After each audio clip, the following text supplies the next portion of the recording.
What is going on, guys? Welcome back to the channel. Critical Overlord here. We're going to be talking about 3 different horror topics in this video here today. We'll be talking about Scream 7, Jurassic World Rebirth, and we'll be talking about M3GAN 2.0. So starting off here with Scream 7, Deadline reported this exclusive a couple days ago that the Scream 7 cast continues to grow with the addition of Ethan Embry, who has now joined the cast. He's starring alongside legacy cast members Neve Campbell, Courtney Cox, Scott Foley, Matthew Lillard, Mason Gooding, and Jasmine Savoy Brown. Previously announced franchise newcomers include Isabel May, Celeste O'Connor, Asa Gurman, McKenna Grace, Sam Reckner, Anna Camp, Joe McHale, and Mark Consuelos.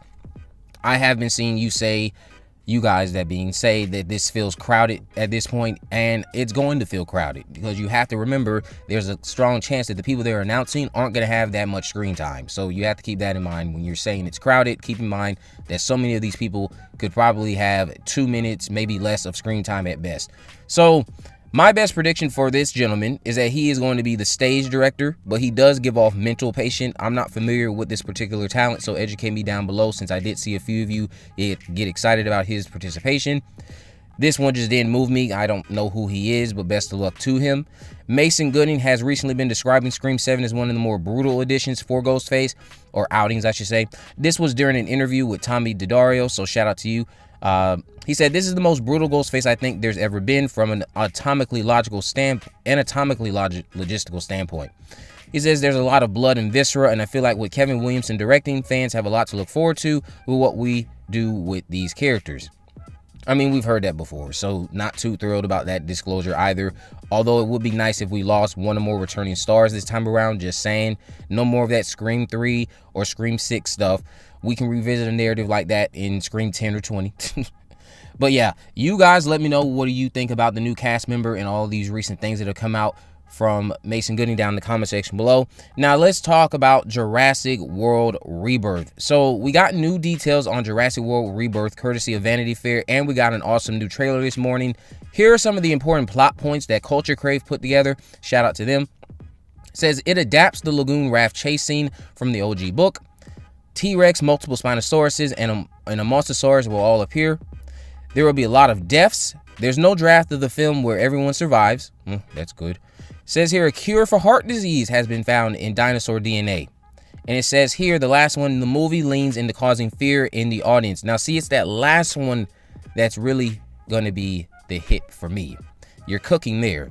And the trailer didn't disappoint, although I didn't really specifically get overly horrific vibes from it. I did appreciate the fact that it does seem to be going back to that adventure element that you could argue was missing from the Jurassic World trilogy.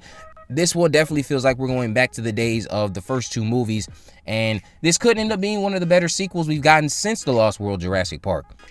But the trailer didn't disappoint, and like I've been saying, I don't know how anything can be worse than what that last movie did, Dominion. I still haven't revisited. I'm probably going to revisit it shortly when I do my marathon. I'm saying I probably will because I'm thinking about skipping it. A narrative with a cure for heart disease at the center. That sounds promising to me.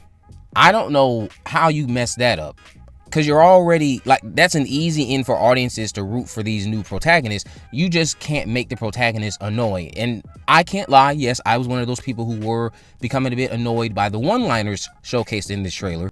The group of characters that we have, the scientists led by Scarlett Johansson, as long as they are likable, well-rounded people that you can relate to and get behind the motivations that bring them to this island, obviously the cure for heart disease, you have a narrative that people can get on board with. But yeah, I'm hyped, and I want to hear from you all what you thought about the trailer. I will say this about what they did with Vanity Fair and this trailer combined. They say don't spoil movies, but the studios are basically, and maybe you can argue it's due to spoiler culture, but the studios seem to be getting ahead of spoilers by dropping as much information as they can in these big interviews. That was a lot of information that they dropped. And then they want to then also tell us don't spoil. Whatever. But yeah, the cinematography looked phenomenal. Overall, good trailer. Awesome new images. Scarlett Johansson looks good, of course. But you guys let me know, are you looking forward to Jurassic World Rebirth? Why or why not? Let me know down in the comment section below. Do you get the vibes that it, again, is in line with those first 2 movies and brings back that adventure element, like I pointed out, that I would argue was missing from the Jurassic World trilogy? Now, the last thing we're going to talk about here is going to be M3GAN 2.0. So, M3GAN 2.0 invaded the Grammys and dropped a brand new teaser trailer while confirming the face turn that I've been telling you guys about for over a year.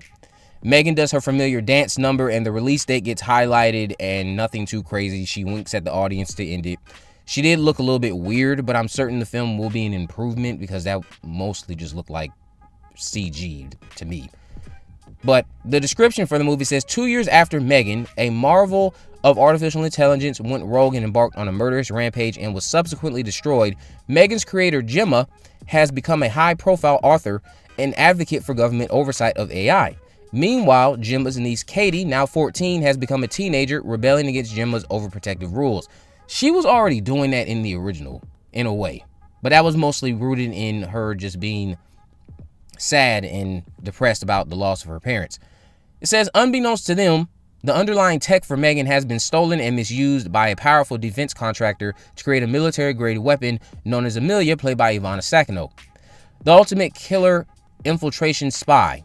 But as Amelia's self-awareness increases, she becomes decidedly less interested in taking orders from humans or in keeping them around.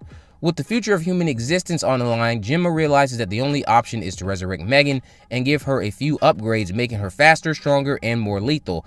As their paths collide, the original AI bitch is about to meet her match. So there you have it.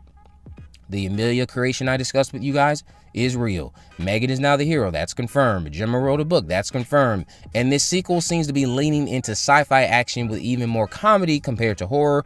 Yes, I understand the first film wasn't the scariest. However, it also wasn't Seed of Chucky. M3GAN 2.0 seems like it's skipping Child's Play 2 and going right for Seed of Chucky territory. Fingers crossed that I am wrong.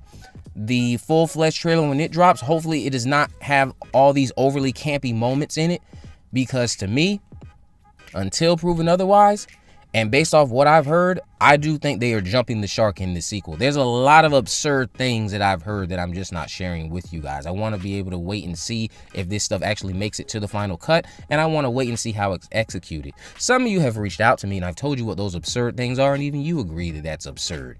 But we'll see how all of this ages, and let me know what you guys thought about all of these things down in the comment section below, especially that Jurassic World Rebirth trailer, because I thought that was really good.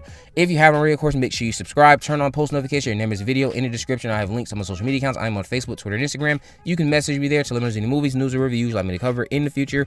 And with all that in mind, guys, I will see you in the next video.